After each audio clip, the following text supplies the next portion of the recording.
গতকাল 22শে এপ্রিল মহা সমারোহে উদযাপিত হল বিশ্ব ধরিত্রী দিবস। আর এই দিবসকে কেন্দ্র করে বিশ্বের 500টিরও বেশি শহরে পালিত হয় নানা রকম কর্মসূচি।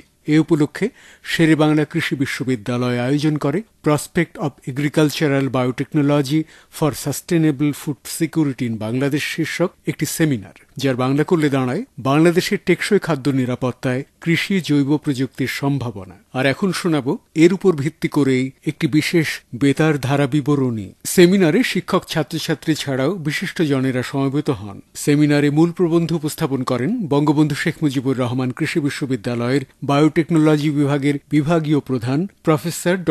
মোহাম্মদ তোফাজ্জল ইসলাম। নির্ধারিত প্রবন্ধের আলোকে ব্যাখ্যা বিশ্লেষণে তিনি বলেন, বিজ্ঞান সায়েন্স আমার কাছে journey of unknowns, and this journey never ends, and for this journey it requires high level of passion and curiosity, strong curiosity, and this journey results new knowledge creates development, knowledge creates development through transformation of technology. And you know that we are living a knowledge-driven economy. Our country or any other country, the economy, the backbone and base is the knowledge. And global mass of knowledge is expanding very fast, and it has been estimated that every 2 to 3 years the mass of knowledge in every branch become double. So it is very, very tough to keep up to date in science, in any subject. Science moves on answering questions. Lots of questions scientists ask themselves, and one by one get the answer, but and it is multidimensional. Once you start the job, it never ends. Always question arise, and you cannot find the ending. And you know, very famous Albert Einstein, he say the important thing is to never stop questioning and answering is the unknown journey of science. And to discover something new, fundamental. Science is not a routine job. You have to have the thinking, out of the box thinking. If you just routinely do the job, and when we get the finding, something answer of a question, then we publish the paper in different journals. And scientists in the old time, it was the their job, just publish and then all. And at that time, it was a slogan or statement that publish or perish. Wherever we see around us, all our science and technology, and our agriculture minister, the most successful minister in Bangladesh, already Abdul Mumin mentioned, she said, we eat science. That means wherever around us, all are science. And you see, the technology is changing our life. There are lots of technology. We are in the midst of technology. And as I mentioned, today is the Earth Day. The main theme of the Earth Day is the environmental and climate literacy, which is the engine for the development, for the sustainable Earth. Because this Earth we overexploited. How can we maintain the sustainability of utilizing the Earth? It is now a big question. And March for Science, obviously one of the attempts, and I found one of the most organized program in Bangladesh, which I believe in future this March will go all over the country and popularize science. And this is the fantastic photograph which I have seen in Facebook and in the newspaper. Science for March is not only celebrating in this country. More than 500 cities it has been celebrated today. And the most famous journal, Nature, also supports the March for Science. মূল প্রবন্ধের উপর আলোচনায় অংশ নেন বিশিষ্ট জিন বিজ্ঞানী ও গবেষক ডক্টর আবেদ চৌধুরী। প্রসঙ্গক্রমে তিনি বলেন, আমাদের দেশে যখন ভাষার লড়াই চলছিল 52, ঠিক সেই সময়ে ডিএনএ স্ট্রাকচার ডিসকভার হলো। তো যে শিশু ভূমিষ্ঠ হয়েছিল 52 সালের দিকে, তার পুরো জন্ম এখন কেটে গেছে। পুরো একটা মানব জন্ম কেটে যাওয়ার পরে আমরা ডিএনএ স্ট্রাকচার, জি ওয়াটসন এবং ফ্রান্সিস ক্রিক রোজালিন্ড ফ্রাঙ্কলিনের ডাটার সাহায্য নিয়ে সেই স্ট্রাকচার ডিসকভার করেছিলেন এবং মলিকুলার বায়োলজির সূত্রপাত হয়েছে। ডিএনএ স্ট্রাকচার ডিসকভার হলো হরগোবিন্দ খুরানা বলে আমাদের এলাকার একজন বিজ্ঞানী, উনি অর্গানিক কেমিস্ট ছিলেন, এত ভালো পুরো একটা জিন সিনথেসাইজ করে দেখালেন বায়োলজির মধ্যে এমন কিছু নেই যেটা কেমিস্ট্রি করতে পারে না। আজকে আমরা জানি তারপর থেকে ডিএনএ সিকোয়েন্স হলো, ক্লোনিং হলো। তো এই সিকোয়েন্স করার পর আমরা কি করব? আমি ডিএনএ সিকোয়েন্স করে পৃথিবীকে তাক লাগিয়ে দেব। মূলত দুই ধরনের জেনেটিক্স, একটা হচ্ছে ফরওয়ার্ড জেনেটিক্স। ফরওয়ার্ড জেনেটিক্স হচ্ছে যে আমরা সবাই দেখছি ধানের গাছগুলো ছোট ছোট, হঠাৎ একজন দেখলো ধানের গাছটা খুব লম্বা, সেটা হলো ফরওয়ার্ড জেনেটিক্স। এটা দিয়ে প্রাচীনকালে হঠাৎ মানুষ খুঁজে পেয়েছিল যে এটা একটা নতুন ভ্যারাইটি, তখন লম্বাটা আলাদা করে লাগালো, সবাই বললো লম্বা ধান। এটা একটা সংকর ভ্যারাইটি যেটার মধ্যে জাপানিকার অংশ আছে। এটাতে পরিষ্কার বোঝা যাচ্ছে যে একটা আদিম ব্রিডার এই ক্রসটা করেছে, এটার সুগন্ধটা মাপতে পেরেছে। কাজেই এই যে ধানগুলো আমাদের কাছে আসলো, কারণ এই ধানগুলা যে এলিল, এই যে আমরা কোডের কথা বললাম, এই কোডে কি আছে, হাজার জাতের অর্গানিজমের যে কোডটা, এটা তো টিকে থাকার জন্য এসেছে, এটা তো অবলুপ্তির জন্য আসে নাই। এটা তো -80 ফ্রিজারে থাকার জন্য তো এটার জন্ম হয় নাই। আমাদের পূর্বপুরুষরা তো এটাকে বুনো ধান, যে অরাইজা রফিপকন বা অরাইজা নিবারা, যেটাকে টাচ করলেই ছিড়িয়ে পড়ে, এটা দিয়ে কোনো ফসল হয়, সেই রফিপকন এবং নিবারাকে ক্রস করে এটা থেকে যে ধানের উৎপত্তি হয়। অনুষ্ঠানে আলোচনায় অংশগ্রহণ করেন বিশিষ্ট সাংবাদিক এবং বিজ্ঞান লেখক এবং মাসিক বিজ্ঞান সাময়িকীর সম্পাদক আব্দুল কাইয়ুম। তার কণ্ঠে ধ্বনিত হয় সম্ভাবনার কথা। জীবন বাঁচিয়ে রাখার স্বার্থে এটা যেন ব্যবহার করা যায়, এবং সরকারের দায়িত্ব হবে সেই উদ্দেশ্যে বিজ্ঞানকে আরও বেশি এগিয়ে নিয়ে যাওয়া। এই গ্লোবাল যে ওয়ার্মিং হচ্ছে, বিশ্ব যে জলবায়ু পরিবর্তন, এর ফলে এমন কতগুলা ঝুঁকির সৃষ্টি হয়েছে জলবায়ু পরিবর্তনের ফলে। এইসব দিকে আমাদের পৃথিবীটাকে পরিবর্তন করা এবং আমাদের টিকে থাকার জন্যই বিজ্ঞানীদের একটা বড় ভূমিকা রাখতে হবে। আমাদের এই পৃথিবীটাকে ঠিকঠাক করে এখানে যাতে আমরা থাকতে পারি, সেই চিন্তাটাই আমাদের করা দরকার। কোনো জিন যদি ওই ধানে বা ওই গমের মধ্যে থাকে বা ওই কোনো ফসলের মধ্যে থাকে যেটা পোকাকে দমন করতে পারে, কিন্তু যখন আমি জিন এডিটিং করি তখন ওই সন্দেহটা আর থাকবে না, কারণ আমি বাইরের কোনো অ্যালিয়েন কোনো জিন আমার শরীরে ঢুকাচ্ছি। Gene editing has a bright future. সেখানে আমরা যদি আরও গবেষণা করি আমাদের এইগুলোকে এগিয়ে নিয়ে যেতে পারি। But at the same time আমি বলবো যে GM food is not always harmful, may not be. যদিও আমি বলবো যে এটা নিয়ে আমাদের অনেক দিন অপেক্ষা করতে হবে। মানুষের উপরও, ইঁদুর বিড়ালের উপর পরীক্ষা করতে পারি যে ঠিক আছে, সকল মানুষের উপরেও সেটা দেখা দরকার কি হতে পারে, কিন্তু জিন এডিটিংয়ে আমরা এগিয়ে যেতে পারি। সেলেনিয়াম যুক্ত ডাল খেলে আর্সেনিকের যে ঝুঁকি বা ক্ষয়ক্ষতি হয় সেটা অনেকটাই কাভার হয়ে যায়। সেটা আমাদের শরীরের ক্ষতি করবে না, কিন্তু আবার আর্সেনিকের জন্য সেটা ভালো উপকার।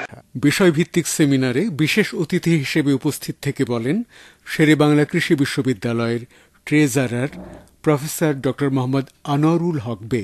আমাদের প্রথমে আমরা জেনেছি বিশ্বের 50টি দেশে 500 শহরে এই দিবসটি পালিত হচ্ছে, যেটা অত্যন্ত আশাব্যঞ্জক, উৎসাহব্যঞ্জক। বাংলাদেশেরই কিছু বিজ্ঞান মানুষ, গবেষক, অধ্যাপকদের নিয়েই কিন্তু এই উদ্যোগটি গ্রহণ করা হয়েছে। এতে কিন্তু আমাদের সন্তানদের মাঝে অনেক প্রশ্ন চলে আসতেছে। আমাদের যে তরুণ প্রজন্মের স্কুল থেকে আরম্ভ করে বিশ্ববিদ্যালয় পর্যন্ত বিজ্ঞান আজকে গবেষণা করে এখানেই শেষ না।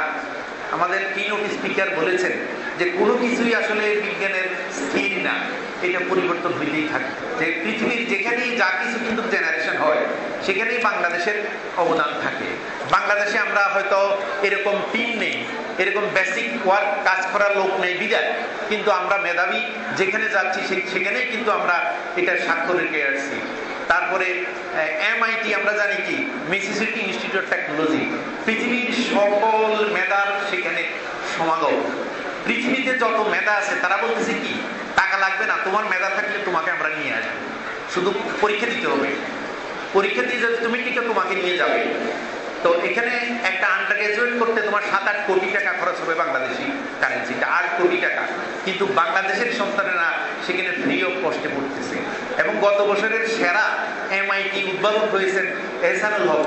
ওনার ইনোভেশনটা ছিল কি, মানুষের কথা এবং বডি ল্যাঙ্গুয়েজের গাণিতিক মডেল কি হবে এটার উপরে। যে আপনি কথা বলতেছেন আপনার বডি ল্যাঙ্গুয়েজ কি হবে, এইটার একটা গাণিতিক মডেল আবিষ্কার করছেন। তো সুতরাং আমি বিষয়গুলো এই কারণে বললাম, আজকে হয়তো আমার শেরেবাংলা কৃষি বিশ্ববিদ্যালয়ে গবেষণার লিমিটেশন, কিন্তু সারা বিশ্ব কখনো লিমিটেশন না।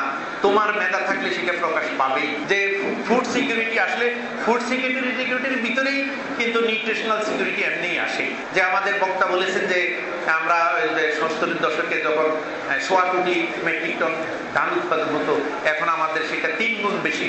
তো এট দ্য সেম টাইম আমাদের হওয়া উচিত ছিল মাছ, মাংস, ডিম, দুধ এতেও, কিন্তু আমরা দৈনিক যে 66 গ্রাম মাছ দরকার সেটা আমরা অলমোস্ট কাছাকাছি 52 গ্রাম পাচ্ছি। 18 কেজি ওয়ার্ল্ড এভারেজ খাওয়া উচিত, আমরা 19 কেজি পাচ্ছি। এখন আমাদের ব্যাপক যে ব্লু ইকোনমি বলে, যে অনেক বাংলাদেশের আরেকটা বাংলাদেশ যে সমুদ্রের নিচে, সেটার গবেষণা কি হবে, সেটার খনিজ সম্পদ নিয়ে কি হবে, তেল নিয়ে কি হবে, সেখানে অ্যাকুয়াটিক অ্যানিমেল নিয়ে কি গবেষণা হবে, কিভাবে আমরা রক্ষা করব, বিরাট গবেষণা অপেক্ষা করতেছে সেখানে। কিন্তু এখন সেখানে তোমাদের মতো কিন্তু তরুণরাই কিন্তু ভূমিকা রাখবে নতুন বাংলাদেশ গড়া। মিলেনিয়াম ডেভেলপ এমডিজি আমরা অ্যাচিভ করছি, এখন এইচডিজি আমাদের কিনোট স্পিকার বলেছেন, এবং এইচডিজির 17টা পয়েন্টের বলছে কোন কোন জায়গায় কৃষিকে গুরুত্ব দেওয়া হয়েছে, সেগুলোকে অ্যাচিভ করতে হবে। তো আমাদের দেশে, আমাদের বাংলাদেশ সরকার, আমরা সরকারকে ধন্যবাদ জানাই, এখন নিম্ন মধ্যবিত্ত আয় অতিক্রম করেছি, এখন মধ্যম স্তরের হিসেবে আমরা যাচ্ছি। আমাদের সরকার বলতেছেন যে না, তোমাদের বিশ্ববিদ্যালয়ে গবেষণা করতে হবে, ইনোভেশন করতে হবে, সেটা প্যাটেন্ট বাজারে আসবে, এবং অবশ্যই সেটা মার্কেট ডিমান্ড, কৃষক ডিমান্ড হইতে হবে। তো এই জিনিসটা সরকার কিন্তু অলরেডি উদ্যোগ নিয়েছে। শেরেবাংলা কৃষি বিশ্ববিদ্যালয়ের pro VC professor doctor Mohammad Sekendar Ali, তিনিও বিশেষ অতিথির ভাষণে সংক্ষিপ্ত আকারে বিষয়ের গুরুত্ব তুলে ধরেন। আমাদেরকে বাঁচতে হবে, আমাদের খাদ্য উৎপাদন বাড়াতে হবে।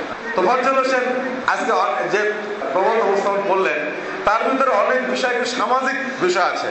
উনি প্রফেসর মার্ক ওয়ালপোর্টের একটা কথা বললেন, শুধু পাবলিশ করলেই হবে না, আমাদের অনেক সায়েন্টিস্ট আছে, তারা তাদের গবেষণা করেন, একটা কিছু আবিষ্কার করেন, এবং একটা জায়গায় ভালো একটা জার্নালে পাবলিশ করেন, এবং সেটা ভালো জার্নাল কতজনে পড়ে সেটা আপনারা অনুমান করতে পারেন। তবে নিয়মিত খবর অনেকেই পড়ে। গবেষণা করে ইনোভেশন আমি ডেভেলপ করলাম, সেই ইনোভেশন যদি ডেসিমিনেট না হয় ব্যবহারকারীর কাছে, সেই ইনোভেশন মূল্যহীন। ব্যবহারকারীর কাছে যাবেন, ব্যবহারকারীর ব্যবহারের ক্ষেত্রে আরো নতুন সমস্যা সৃষ্টি হতেই পারে, সেই সমস্যা নিয়ে আবারও যিনি ইনোভেশন সৃষ্টি করেছেন তিনি কিংবা তার সহকর্মী আর একজন এসে আবারও সেটা সমাধান করবেন, এটাই উচিত। এই পৃথিবীর বর্তমান পরিস্থিতিতে কি করণীয় আমাদের, এ সম্পর্কিত কথা ছাড়াও প্রাসঙ্গিক গুরুত্বপূর্ণ অনেক কথাই বলেন অনুষ্ঠানের প্রধান অতিথি শেরেবাংলা কৃষি বিশ্ববিদ্যালয়ের উপাচার্য প্রফেসর ডক্টর কামাল উদ্দিন আহমদ। বিজ্ঞানের মাধ্যমে, কৃষির মাধ্যমে সিলেক্টিভ কিছু গাছগাছরা প্রাণী আমরা ব্যবহার করি এবং অন্যদের দিকে আমরা খেয়াল করি না, আবার খেয়াল না করে অনেক সময় ধ্বংসও করি। এটির অধিকার আমাদের নাই। এই বিশ্বে যত রকমের অর্গানিজম আছে, এভলিউশনের মাধ্যমে, জেনেটিক এভলিউশন, তার মাধ্যমে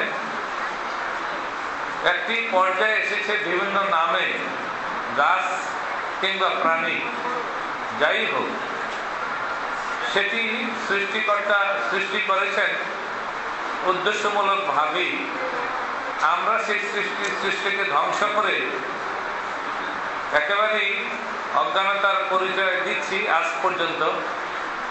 কারণ আপনারা জানেন, ধান শুধু খাবার দেয়, সাথে সাথে প্রত্যেকটি গাছ, প্রাণী আলাদা আলাদা তাদের জেনেটিক বৈশিষ্ট্য রয়েছে, তাদের আলাদা আলাদা রয়্যাল কম্পাউন্ড রয়েছে, জেনেটিক কনস্টিটিউশন আলাদা, যেই কারণে তাদের প্রোডাক্টিভ ক্যাপাসিটি ডিফারেন্ট। তো সেই ক্যাপাসিটি ধ্বংস করা, নষ্ট করা অজ্ঞানতার পরিচয় ছাড়া কিছু নয়। কোনো প্রাণী, গাছ, সেটি যেটি হোক, তাকে ছোঁয়া, নষ্ট করা, এটা আমাদের অধিকারের বাইরে। যে ক্রপ ইমপ্রুভমেন্টের অনেকগুলো বিষয় আপনারা জানেন, introduction, selection, hybridization, nutrition, and genetic engineering, আজকাল বায়োটেকনোলজি, টিস্যু কালচার যেই নামে আপনারা বলেন, this is nothing but modification of DNA structure in certain locus or loci, এবং সেটি আমরা করি আমাদের কিছু কিছু অল্প কিছু প্রয়োজনে। এই বায়োটেকনোলজিক্যাল চেঞ্জ বলেন, whatever you say, through different breeding method or mutation, environmental or spontaneous or artificial, whatever you say, all biotechnical change is nothing but changing in the arrangement of DNA structure, and it may be for our favor or disfavor, whatever. Biotechnological চেঞ্জগুলো যেটা হয়। সেমিনারে সভাপতিত্ব করেন শেরেবাংলা কৃষি বিশ্ববিদ্যালয় গবেষণা সিস্টেমের পরিচালক এবং শিক্ষক সমিতির সভাপতি প্রফেসর ডক্টর মোহাম্মদ নজরুল ইসলাম। আমার রিকোয়েস্ট হলো যে যেহেতু আমাদের ফুড সিকিউরিটি একটি challenge, sustainable security challenge, it is not only the biotechnology, not only the molecular biology, but also the some other cultural practices, those could help us to feed the nation in a sustainable way. এই জায়গাটা আমাদের যাওয়া দরকার। সম্পূর্ণ অনুষ্ঠানটি সঞ্চালনা করেন শেরেবাংলা কৃষি বিশ্ববিদ্যালয়ের উদ্ভিদ রোগতত্ত্ব বিভাগের সহযোগী অধ্যাপক আবু নোমান ফারুক আহমেদ। বিশ্ব ধরিত্রী দিবসের উপর ভিত্তি করে বিশেষ বেতার ধারা বিবরণী আজ এ পর্যন্তই। গ্রন্থনা এবং উপস্থাপনায় ছিলাম আমি শফিকুল ইসলাম বাহার, শব্দ ব্যঞ্জনায় মোহাম্মদ আবুল কালাম, সম্পাদনায় মোহাম্মদ শফিকুল আলম, তত্ত্বাবধানে ছিলেন মোহাম্মদ জলিলুল হক এবং অনুষ্ঠানটি প্রযোজনা করেছেন শারমিন সুলতান।